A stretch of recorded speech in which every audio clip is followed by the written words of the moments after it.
Hello guys, good morning, have a nice day. This is Basveshwar Kalgaonkar and you all are watching my YouTube channel Speak English with Begin. Friends, how are you?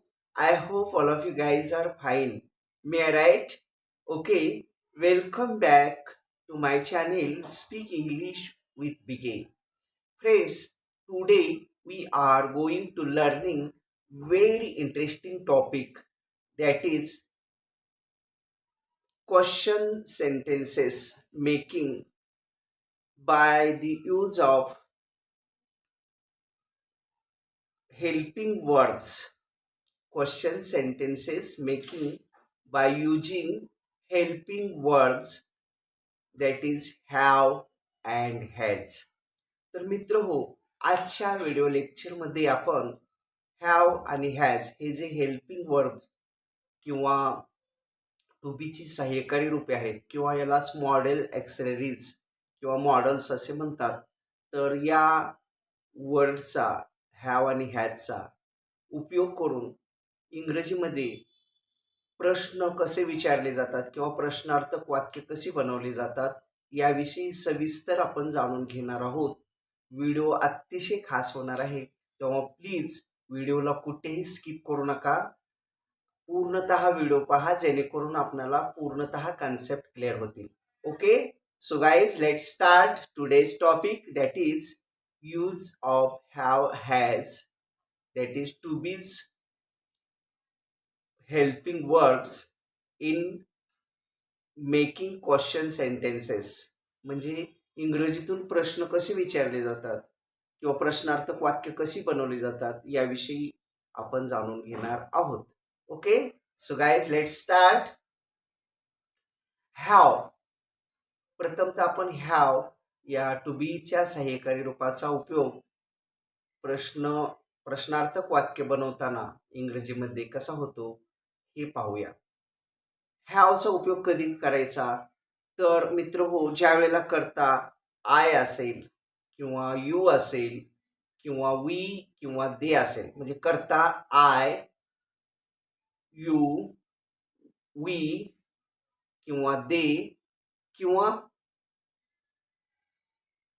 Plural नॉन्स म्हणजे अनेक वचनी शब्द असेल, म्हणजे अनेक वचन म्हणजे एकापेक्षा दोन नाव असतील, तर त्यावेळेला हॅवचा उपयोग केला जातो. For examples, have you finish the work question mark. Have you finish the work, काय तू ते काम संपवलं का?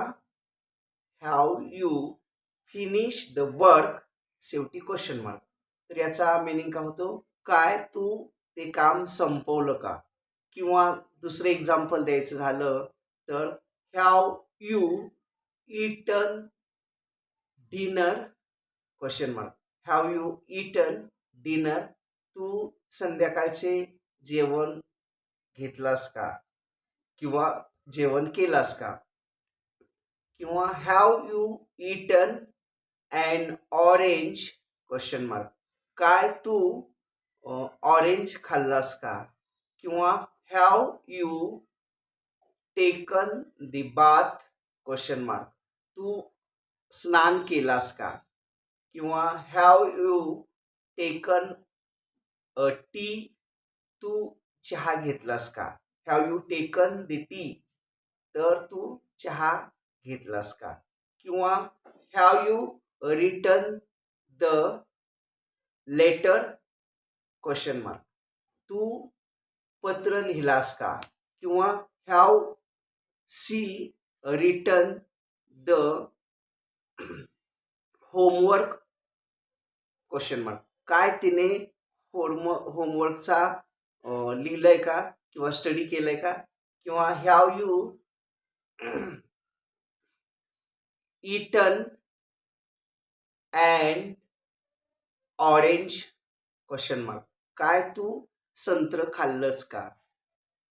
ठीक आहे, तर अशा रीतीनं हॅव सुरुवातीला घेऊन इंग्लिशमध्ये प्रश्न विचारले जातात किंवा प्रश्नार्थक वाक्य तयार केले जाते. ओके. आता नेक्स्ट हॅज. तर हॅजचा उपयोग कधी करायचा मित्रांनो? ज्या वेळेला करता ही असेल, सी असेल किंवा इट असेल, ही, सी किंवा इट असेल, तर त्यावेळेला हॅज या टू बीच्या सहाय्यकारी रूपाचा वापर करून प्रश्नार्थक वाक्य केले जाते. For example, has he come yet question mark. म्हणजे तो आता आला असेल का? Has he come yet. तो आज आतापर्यंत पोहोचला असेल का किंवा आला असेल का? Has she failed again question mark. काय ती आणखी नापास झाली? Has she failed again question mark. आणखी पण ती नापास झाली का? किंवा has she has he failed again question mark. काय तो, ही म्हणजे तो, काय तो आणखी नापास झाला का? किंवा has something happen question mark.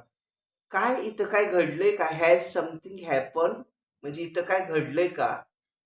तर मित्रांनो, हॅव आणि हॅज या दोन टू बीच्या सहाय्यकारी रूपांचा सुरुवातीला वापर करून इंग्रजी भाष्य रचनेमध्ये प्रश्नार्थक वाक्य कशी बनवतात हे आजच्या व्हिडिओ लेक्चरमध्ये आपण पाहिलेलं आहे. I hope all of you guys understand the concept of today's topic very well, and even if there is any type of difficulty, any type of conclusion about this topic, then please contact me, or you just put your difficulty in comment box. I will try to sort out your difficulty 101%. Okay, so guys, if you are new in my channel and even if you are not subscribed my channel, then please subscribe the channel. Firstly, you have red color subscribe button, you just press that button. Beside the subscribe button you will get a bell icon, you just press that bell icon. Then you have four options. Out of these four options, you can select option number 1, that is all option. Then you will get daily updates and notifications of my channel Speak English with BK. If you likes my video, then make it like, share it and give your best comments. Thank you. Thanks a lot. Have a nice day. Keep smiling forever.